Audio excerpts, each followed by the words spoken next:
Good morning, and welcome to Thursday Morning Coffee Break. So this morning, I'm Deborah Sermonaro Eldridge, in case we have never met before, and I am the owner and attorney here at DCE Law. And my practice focuses on family law and business startup. And it was interesting. I came into some of this by chance with getting my own content up and running online and seeing a need that was not being fulfilled. And so I thought, let me go ahead and let me put together some blueprints, some information. And so that's how Thursday Morning Coffee Breaks came to be, and our focus on business startups. Branding. We're talking today about branding. And branding takes on so many different meanings. Branding is your name. Branding is your logo. Branding is the colors that you use for your content, whatever it is. Branding is has a broad meaning, but it is so very important. And the reason I say it's so very important is because of the fact that what you choose to do and how you choose to push out your brand is going to determine your audience. It's going to determine your audience and who's drawn to you. So that's very important. What's very important too is that you realize that your name doesn't necessarily have to say exactly what it is that you do. And so looking at a few different types of brands. Here we have one. This is Modere, okay?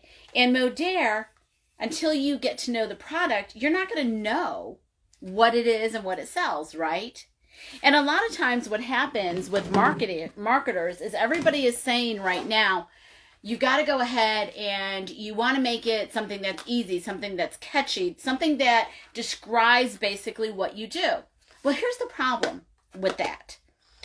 When it comes to branding, branding is actually your trademark. From a legal standpoint, we consider in the law branding your trademark. And so branding's great. We can use that term very broadly, but it boils down to trademark and trademark protection. So being able to protect your brand, right? If you start with something that is descriptive, as long as it's catchy, it's funny, it's whimsical, it's going to catch someone's attention, then you are likely to get protection for it. But if it's something that uses common words, common phrases, common things that anybody could use, and you're trying to relate that directly to you, your problem is going to be that you're not necessarily going to get legal protection. Because we divide trademark into 5 different categories. One is generic. One is descriptive. Then we have fanciful. And so there's these different categories. And depending on what category you fall under, that's going to determine whether or not you're going to get a trademark for it, right? And that's the important part, is making sure that you're going to be able to trademark your brand. Because if you're using this, and trust me, I've got client stories where they were using something that they thought was original, and then they find out, because they didn't do the research, because they didn't hire me first. They didn't do the research to find out if in fact that name was available. And then they've invested all this time, all this money into this brand, creating it, creating their website, and creating the goodwill that's associated with it, only to find out that in fact their brand, their name was actually already trademarked by another entity in the same industry. So now what they had to do was they had to rethink every aspect of their branding, because their branding revolved around their name, right? So I thought, let me come on this year, because we're talking about new beginnings. It's a new year. You have all of these new opportunities. Let's use this opportunity to talk about how you start from the beginning with your business. And the first thing that we start with is by our name, right? Coming up with a name for your business. You have an idea for your business. Now you have to come up with a name for the business, right? And so you want to make sure that it is something that is going to be unique to you. And it doesn't have to necessarily describe what you do. I think that is so important. And I see a friend of mine, Eddie, on here, and I want to just say, for example, he has a brand for some of the content that he uses on Facebook that is Everywhere Eddie.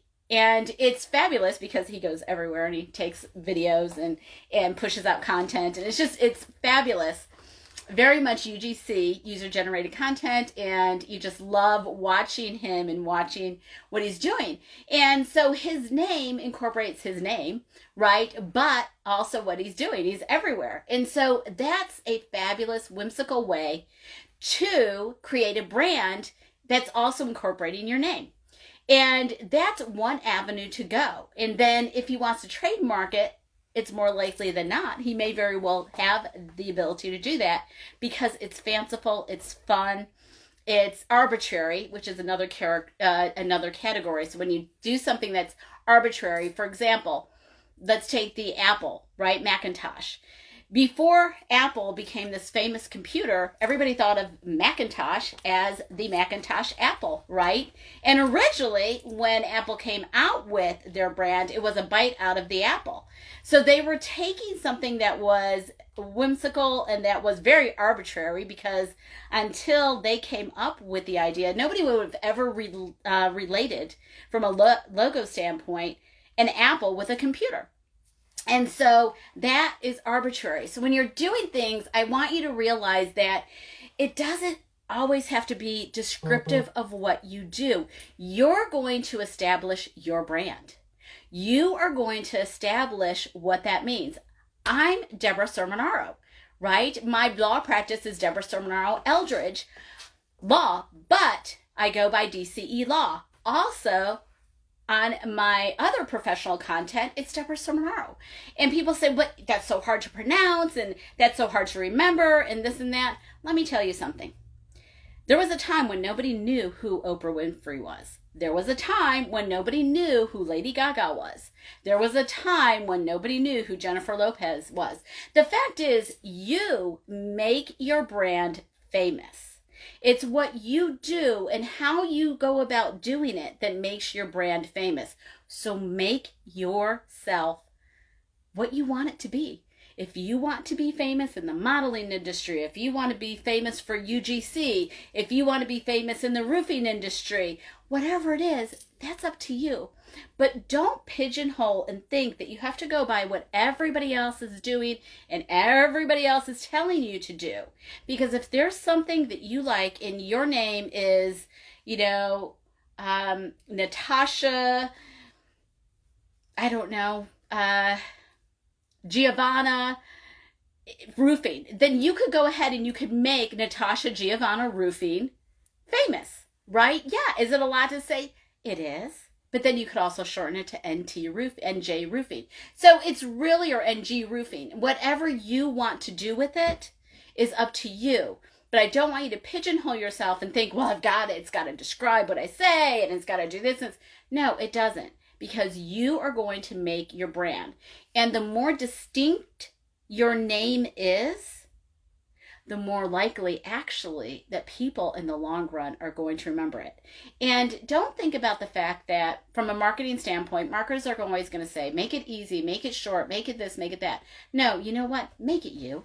Make it you, because you're not in the business to make your ad agency or marketing agency, make it just so easy so it's a walk in the park. Great. You know what? Anybody can push that out. Why do I need you?